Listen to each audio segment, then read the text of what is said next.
Metal Gear Solid Delta Snake Eater is finally here. After years of speculation, trailers, and promises that Konami was finally going to do right by one of the most legendary franchises, we've reached a point where players can sit down and actually experience this remake of a 2004 classic. On paper, this is the type of project that should have been the easy win.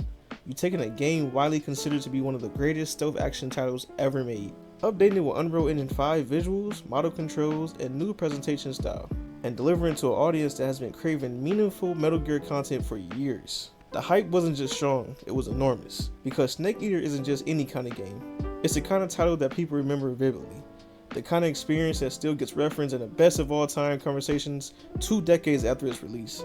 Fans weren't just hopeful, they were ready to celebrate. But the moment the game launched, the conversation shifted dramatically. Instead of praise dominating the headlines, it's frustration, criticism, and backlash. The focus hasn't been on how well Konami captured the spirit of Snake Eater, but on how much they fumbled with this remake in terms of performance, decision making, and pricing. This was supposed to be Konami's chance to prove that they could restore Metal Gear's reputation after years of damaging it with questionable projects and decisions. Instead, it's raising more questions about whether the company really understands how to handle this franchise at all. In this breakdown, I want to cover why Snake Eater mattered in the first place, what Delta is doing right, where it's going wrong, and why this backlash is such an important moment not just for the game itself, but for Konami's relationship with its fans. To really understand why fans are so frustrated with this remake, you have to step back and look at what Snake Eater means to gaming.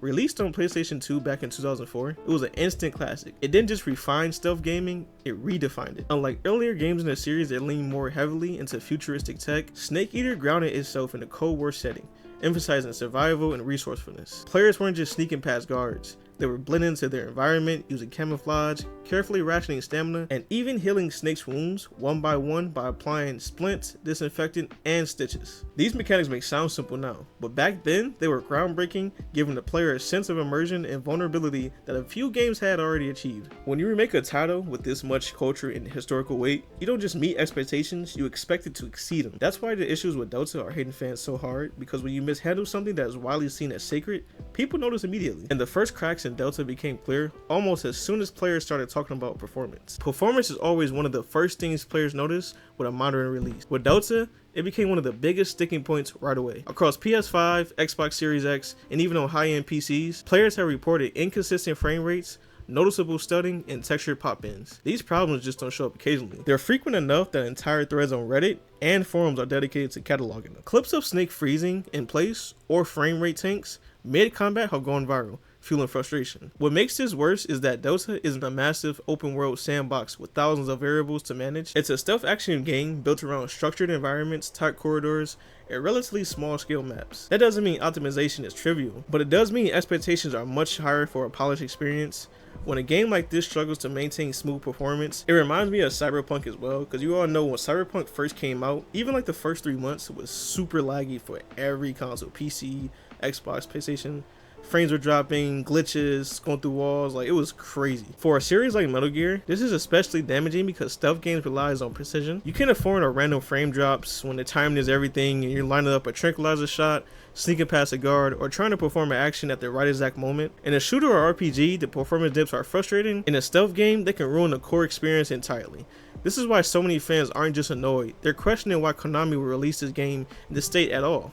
Why?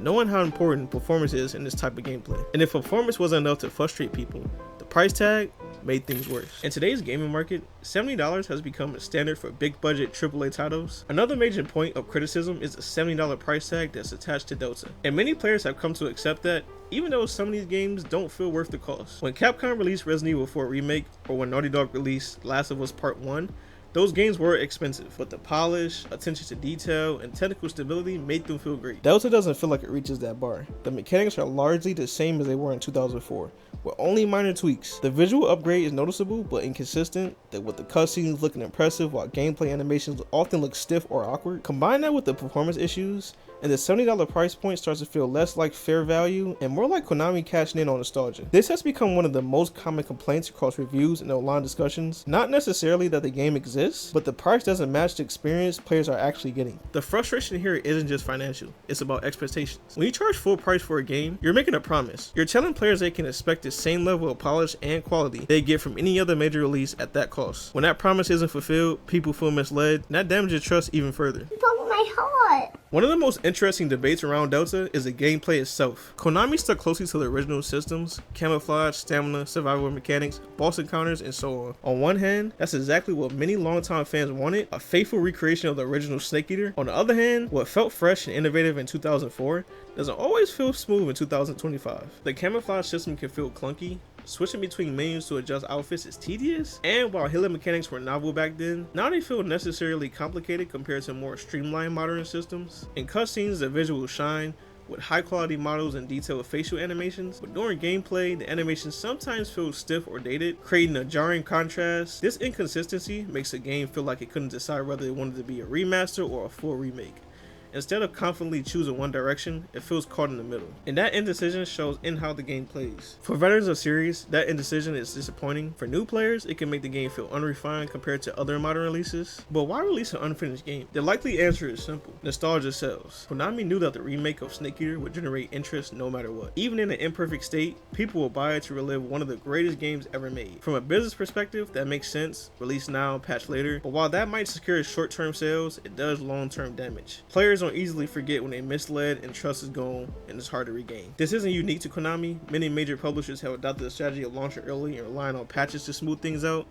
The difference is that Konami is operating with less goodwill than most. They needed this remake to win, to show that they could still handle Metal Gear responsibly. By releasing it in this condition, they've only reinforced doubts. At the end of the day, Metal Gear Solid Delta is a mixed release. It delivers on the nostalgia of Snake Eater and brings it to a modern platform, but it struggles in technical performance and feels inconsistent in its design and carries a price tag that many players don't think is justified. It's not a disaster, but it's far from the definite remake fans were hoping for. The original Snake Eater's legacy is strong enough to withstand this, but the remake highlights just how difficult it is to balance faithfulness and modernization. For Konami, the biggest issue is reputation. This was their chance to prove they could handle Metal Gear with care, and while patches may eventually fix the technical issues, the initial impression has already done damage. Fans are left wondering whether this is a missed opportunity or whether Konami truly understands what made Snake Eater great in the first place. But I want to hear what you guys think. Did Konami mishandle Delta, or do you think it still has the potential to become the definite version after some updates? Let me know your thoughts in the comments, and if you found this breakdown useful, make sure to like the video, subscribe for more weekly gameplay and updates, and hit the bell so you don't miss what's coming next. It's your boy Memory. Stay tuned for next video. You boys have a great day. Catch you later.